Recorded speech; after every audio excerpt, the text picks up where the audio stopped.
Assalamualaikum warahmatullahi wabarakatuh. So guys, pada video kali ini saya akan berkongsi uh, cerita mengenai Dajjal.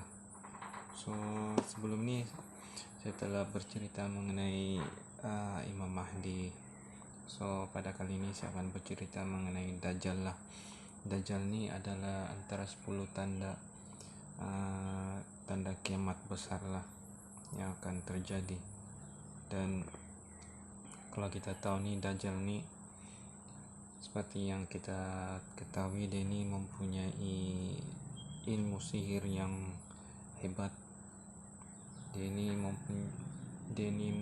fitnah dia sangat hebat lah, sampai kita pun tidak tahu mana satu yang bagus, mana satu yang baik, mana yang betul, mana yang tidak betul. Dan dia ini kalau diceritakan oleh ustadz dia ini telah kita nih sebelum sebelum Nabi Muhammad nih pernah diberi amaran lah tentang fitnah Dajjal nih. Dan apa yang pernah saya dengar, Dajjal nih dia dilahirkan 100 tahun sebelum Nabi Musa. Sebelum Nabi Musa ini dilahirkan lah, kalau tidak silap begitu. So Dajjal nih dia dilahirkan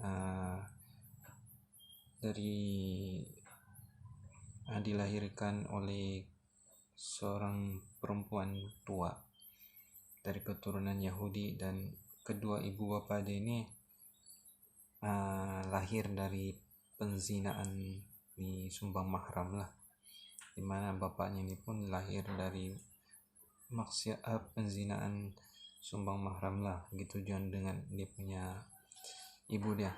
Dan kedua ibu bapak dia ini tidak mempunyai anak selama 30 tahun lah. So bila keluar, Dajjal lah yang keluar. Dan bila Dajjal keluar nih, dia macam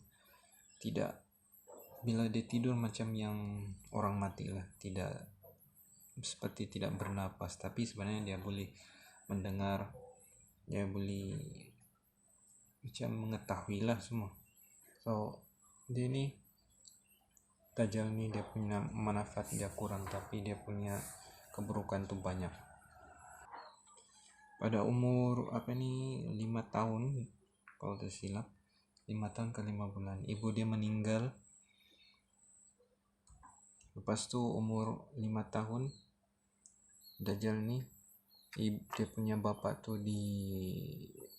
dihukum mati lah, karena masa dia 5 tahun si Dajjal nih tidur di berhala dorong yang paling besar.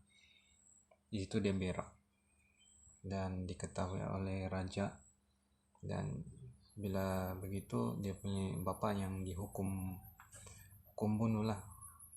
Dan Dajjal ini dilahirkan di sebuah tempat yang dipanggil Samirah kalau tidak silap, dan di situ dia dapat gelaran Samiri. Dan selepas itu kaum tempat ini dilanda bencana alam lah, ataupun diturunkan bala oleh Allah Subhanahu wa taala. Tapi si Samiri ini diselamatkan oleh Jibril dan diletakkan di suatu tempat, mungkin kalau tidak silap di pulau, dan dijaga oleh satu makhluk yang mempunyai banyak bulu dipanggil Jasasa. Jasasa ini dialah yang memberi pengajaran tentang tauhid, tentang agama Allah semua dari A sampai Z. Bercerita tentang nabi dari Nabi Adam sampailah Nabi Muhammad begitu, dan semualah berkenaan dengan agama Allah SWT. Tapi sepanjang dia di dalam pulau itu lebih kurang 100 tahun dia di situ. Dia dengan Jasasa, 2 orang saya di situ selama 100 tahun. Dan dalam tempo 100 tahun itu di akhir 100 tahun itu dia telah mengatakan yang, siapa kok jasa satu bertanyalah siapakah Tuhan ini. Jadi Dajjal ini pun cakaplah selama 3 kali jasa satu menyoal dalam masa sehari kali ketiga tuh barulah si Dajjal ini jawab, saya lah Tuhan yang engkau maksudkan. Lebih kurang begitulah ceritanya. Saya harap siapa yang tahu cerita pasal Dajjal ini bolehlah tulis di komen gitu supaya lebih lengkap lah. So Dajjal nih disitulah gelaran Dajjal tuh disitulah muncul tuh gelaran Dajjal untuk si Samiri. So lepas tuh si Samiri ini pun pergi ke tempat di Mesir lah, di mana Nabi Musa berdakwah apa semua di situ kan, Nabi Musa alaihissalam. Dan di situ ada cerita yang dimana kaum Nabi Musa alaihissalam tuh disesatkan oleh orang yang bernama Musa As-Samiri, dan dia menyesatkan kaum Nabi Musa dengan menyembah patung berhala berbentuk lembu lah, dengan keilmuannya dan juga sihir dan serta kepandaian dia. Dajjal ini dia sangat-sangat mahir lah, sangat-sangat pandai dalam ilmu sihir, begitulah. Jadi bila Dajjal ini begitu kan, dia tidak dibunuh oleh Musa alaihissalam, jadi biarkan, karena nanti Nabi Isa alaihissalam yang akan membunuh dan menghancurkan si Samirin ataupun Dajjal. Dan sejak dari itu banyak nabi-nabi pun banyak memberi amaran tentang Dajjal nih. So fitnah dia sangat hebat lah dan sangat pandai menyesatkan orang lain. Begitulah cerita dia. So sampailah zaman Nabi Muhammad. Nah, zaman Nabi Muhammad SAW,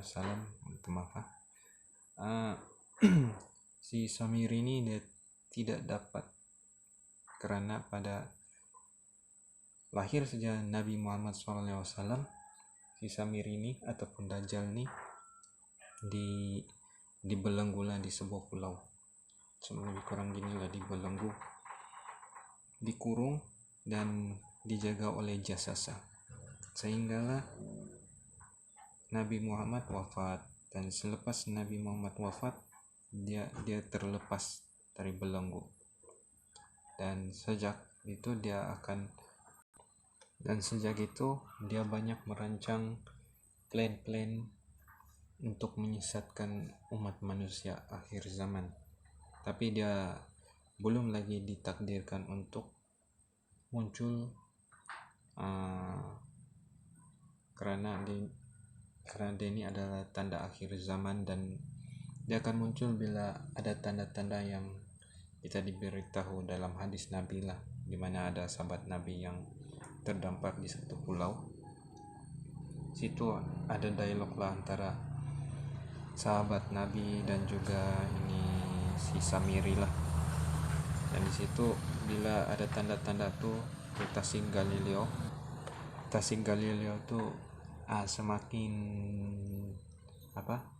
air dia semakin hilang, dan kurma di Syam kalau saya tidak silap semakin tidak berbuah. Nah, di situ dia akan muncul dah si Dajjal ini. Dan sebelum Dajjal muncul tuh ada 3 tahun tuh kemarau lah, dan tahun yang ketiga tuh kemarau sangat lah, air tiada apa semua. Di situ dia keluar dengan tangan kanan dia membawa roti, kalau saya tidak silap lah, membawa segunung roti, lebih kurang begitulah. Dan itulah kenapa pada zaman Nabi Muhammad SAW Dajjal tidak dapat menyesatkan umat-umat Nabi Muhammad, sebab dia dibelenggu. Karena itulah kelebihan dan kehebatan Nabi Muhammad SAW dan keistimewaan Nabi Muhammad SAW.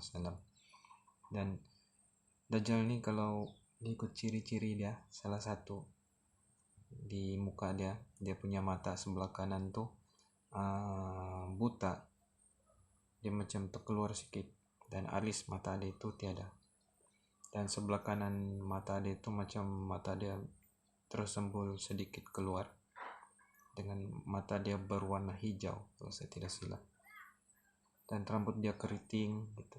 Bentuk kepala dia besar daripada badan dia. Kulit dia berwarna merah. Dan begitulah. Dia punya kaki itu, ujung kaki dia rapat, dan dia punya kaki, ujung ibu jari kaki dia rapat lah, dan dia punya kaki itu lenggang sedikit lah. Nah, itulah salah ciri-ciri Dajjal lah yang di dalam hadis Nabi SAW secara terperinci lah siapakah Dajjal. So itu sajalah untuk kali ini. Dan satu lagi, dia ada tanda di dahi dia itu yang Nabi bagi secara detail, ada tulisan kaf fa ro, bermaksud kafir lah. Tapi setiap umat Islam tuh yang tidak tahu baca dan tahu baca, dia akan nampak lah itu tulisan di dahi itu kafaro, dan itu menunjukkan dia itu Dajjal. Dan pengikut-pengikut dia pun ada juga tertulis di dahi mereka kafaro. So guys, itu buat masa ini itu saja perkongsian saya tentang Dajjal dan apa yang saya belajar dan saya dengar ceramah-ceramah dari ustadz-ustadz dan juga buku yang saya baca nih tentang Dajjal. So saya harap apa yang saya sampaikan ini memberi manfaat lah kepada Anda semua. Dan juga kalau ada silap dan salah itu kelemahan saya lah. Segala yang baik dan sempurna itu daripada Allah SWT, dan yang buruk tuh datang daripada diri saya sendiri. So guys, kalau ada kekurangan saya minta maaf lah. Dan kita jumpa lagi di video akan datang tentang Dajjal. So guys, assalamualaikum warahmatullahi wabarakatuh.